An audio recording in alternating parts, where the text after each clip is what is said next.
din. Hindi, pareho na sa'yo. So yun nga po, maupay nga aga. So try po natin yung Diwata Pares Classic. So pure beef siya, traditional. So tikman talaga natin. Ang price niya, sabi dito sa list is 120 pesos. So yun po. Napakadaming tao. Umaga pa lang yan ha. Umaga pa lang. Nandito na kagad kami. O yan. Ayan si Diwata. Dapat sa Borongan City meron din si Diwata eh. Tsaka sa Giwan, Eastern Samar. Sana meron din si Diwata. So affordable po yung prices niya. 120, may 100, yung overload, only rice, Diwata Pares plus buto-buto, 160. Yun po. Sayang wala si Diwata, magpa-shoutout kami sa Borongan. Yes sir. So yun nga, sayang wala si Diwata kasi meron nga daw siyang taping sa Batang Quiapo. So yun nga yung overall sa place niya. Maayos naman, mga fun, maliwanag.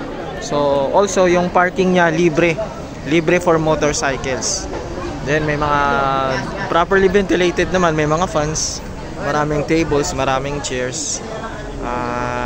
Okay yung lugar niya.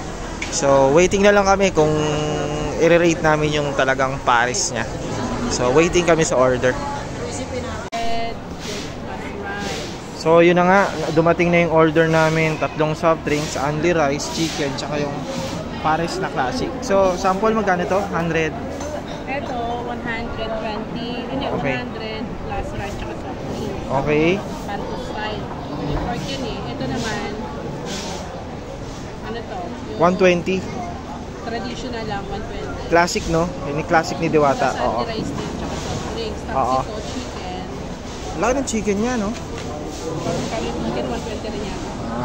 120 So, rin yung chicken, kasama ni rice tsaka soft drinks. So, tikman natin mga kapwa ko na waray kung ano talaga yung rate ni Diwata. So, review namin later. Thank you. So, anong rate mo? Sarap. Normal pa rin. Grabe yung chicken mo, laki ah. Wow! So, sino na? Yun pa.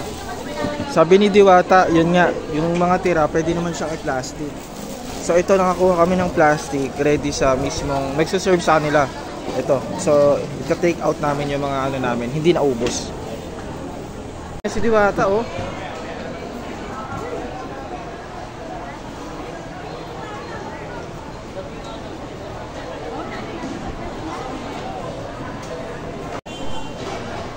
So yun nga, time check. So quarter to 11:15. Ito, ang dami na yung tao. So nakapila na siya.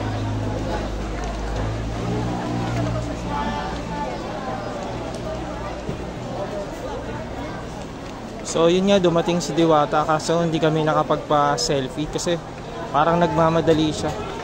Sayang hindi namin na timingan.